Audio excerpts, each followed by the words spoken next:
अखन अहाँ सब सुन रहल छी अमचन म्यूजिक की शानदार प्रस्तुति।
कह के हमारा के यार कहले दोसरा से प्यार, कह के हमारा के यार कहले दोसरा से प्यार।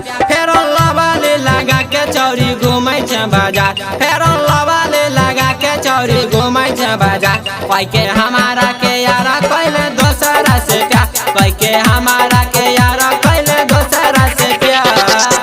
खुशी रिकॉर्डिंग स्टूडियो बलुआहा।